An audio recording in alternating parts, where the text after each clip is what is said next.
everyone, welcome again to my channel. Thank you for always tuning in. Today it's going to be a little different. If you remember my very first video this year, I promised I was going to do a lot more vlogging this year, and so today I'm going to do a little bit of vlogging and a little bit of DIY. So I'll start.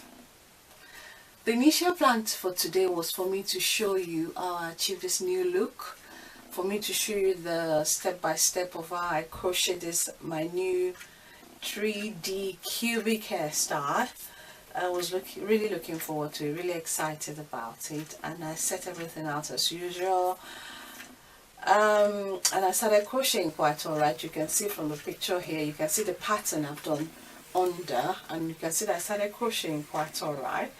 But unfortunately for me, the battery ran out, and I didn't realize that because I just carried on with what I was doing. I kept crocheting because I thought I was fine for the recording. So I carried on recording without realizing that nothing was happening really. It was just this little bit you've seen here that I was actually able to capture with my camera because the battery was dead. And at the end of it all, I wanted to put everything together, edit the video, and I realized a large chunk of the video was missing, and of course the battery was dead.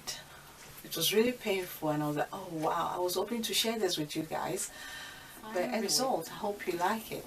I really like it. You can see me running my hands through it every now and then because I love it, I'm feeling it, and I love the new look I've achieved with it, and I love the fact that I was able to put color in as well. I mean, if you've seen me from time to time, I love having color in my hair, and this is just amazing. This is one of the best color I like using actually on.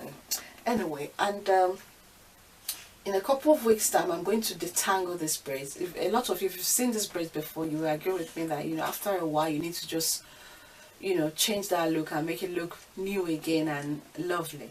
So if you look at it closely, you will see that it's as if there were two twisted patterns made separately, and then these two patterns were woven together to get this 3D cubic shape. It's really a work of art. It's amazing. I really like it. And of course, crochet is easy life, just in and out really. So that's the story about my new look. Now I'll go straight to share with you my experience last week from going to the Nigerian house here in the UK. I've had, you know, different encounter with the Nigerian house over the past few years I've been in this country, and they've not been pleasant at all. Now, having said that, my recent trip was very good to the Nigerian house, and I thought, okay, because I always lament when, you know, I go to the Nigerian house and everything is a mess, you can't really get what you want. And this time things has changed a little bit, a tiny wee bit, according to my Scottish family, a tiny bit. And I thought I'm going to share this. It's quite an, you know, improvement, and hopefully they can build on that and make it better. So it started with me about 4 weeks ago. Because now if you want to do most things you want to do in the Nigerian house, you have to go online. In the past, I tell you, if they ask you to go online, just forget it, because their online is dead. Nothing happens there. You just have to go to the door of the Nigerian house and, you know, talk it out, fight it out, pay it out, if that makes any sense. Anyway, this time around we went online, and already I've been hearing stories that it take up to 3 weeks before you get your interview date, talk less, getting your passport and all that. So I'd already made up my mind, thinking, okay, by March, April, I should get something done. So 3 weeks ago I went online and I booked for the renewal of my passport and everything. I paid at the till, and at the end it came up with the following week, an appointment a week from the day I went online. I was like, seriously? I had to call my husband to take a look. Is this real? Is this actually true? Did they ask me to come next week? And it was actually next week. So, well, next week I'd already left, you know, planning that the whole day will be taken, because that's usually what it is. When you go to the Nigerian house, you can't say this is the time you will leave there. It's when they are done with you. So I got there. I didn't want to follow the early morning rush because the train would be expensive then too. So I left with the later train, and I got there for 11:30. Luckily for me now, on the website they didn't mention that once it's 1 a.m. they don't let, at 1 p.m. they don't let anyone into the embassy anymore. It's only those of us that are in that they're going to, you know, sort through our documentation, and that's it, because the embassy closes at 5. So 1 o'clock nobody gets in, 5 o'clock nothing is, I mean, that's the end of the day. They all have to go home. Anyway, so I got in there 11:30, and we went downstairs. There were a lot of people at the reception, and there were 8 booths that were visible, but they only opened 2 of the booths.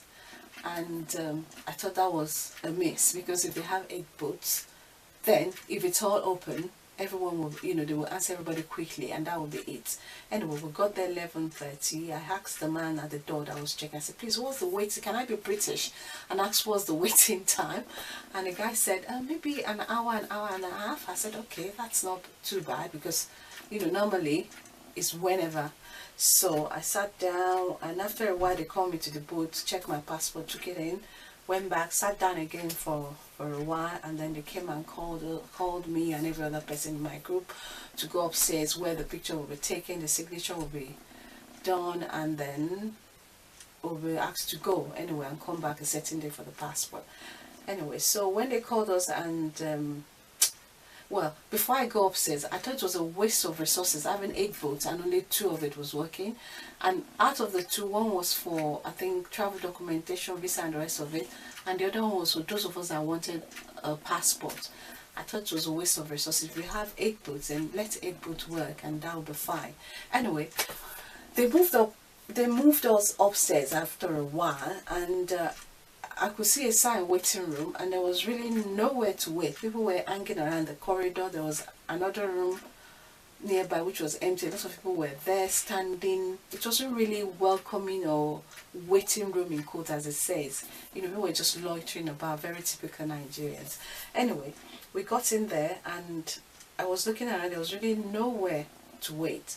And the man that came to call us from downstairs just kind of shoo us. He was like, okay, go into the small room. It was like a small cubicle, and there were about 30 people there already. I'm not even exaggerating. They just squeezed us all in. We went in, and we even ended up sitting on the chairs meant for the workers there. So they called names, and you just go there. We asked you to stand straight, take your passports, a picture, and then you have to sign, and they just do all that check really. And well, after they've gone through all of us, I left the Nigerian High Commission at about 2:45, and I thought, wow, that was really really good compared to before. That was really good. I got there at 11:30, and then in the past I'll be there as early as 9, 10 so that they can answer me in time. I still don't leave until like 4 or 5. That's how bad it is. And when the man that attended to me was attending to me, I asked him, I said, why do we have to keep coming back just because we want to renew our passport? Why don't they do it like the British way, that you just send it in the post, send your passport, send out the documents they ask, or check at the post office, and it's gone, and after a couple of weeks or so you get your passport back? He said, well, I understand what you're saying, I know where you're coming from, but the truth of the matter is all this process is, you know, sent down to us from Nigeria. Is what happens in their own country that happens here as well. Is the technology, the processes they go through in Nigeria, they send to us here to use. Even though we're in the developed country, it's not like that. The same process that they go through at home is what they transfer here, and the lot of you go through here. And I said, well, I just feel it's unfair, because if you have to renew your children's passport, you have to take them out of school just for this. If you want to do it as well, you have to, you know, be absent at work for that day just to get this sorted. And I thought it was also a waste of resources, waste of time, and waste of everything. And the man suggested that, you know, I could maybe pen it down to the High Commissioner or send it through the email, just, you know, make my concern known, and hopefully something will be done about it. And well, like I said before, this time was an improvement for what it used to be in the past. So I'm hoping over time to get to that, and we won't have to go in person all the time just because we want to renew our passport. It's just crazy. And now, one funny thing I must say, in the past that I've always been to the Nigerian High Commission, an interesting thing always happened there, you know, apart from everyone being so loud and claiming their rights and their stand.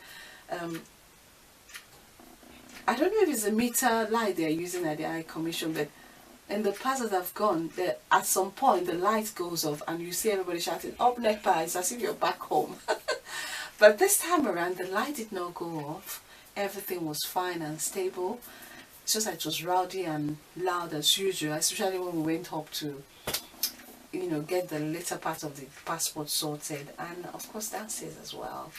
Everyone waiting nicely, well, I don't know about waiting nicely, because some people get really cross, which I really feel them, just waiting around, and people walking there, coming, you know, carrying themselves as if they're all in all, you know, they're superior to you, they're in charge of your life in court. Anyway, it's all drama, but I must give it to them. They're improving, and let's hope it continues.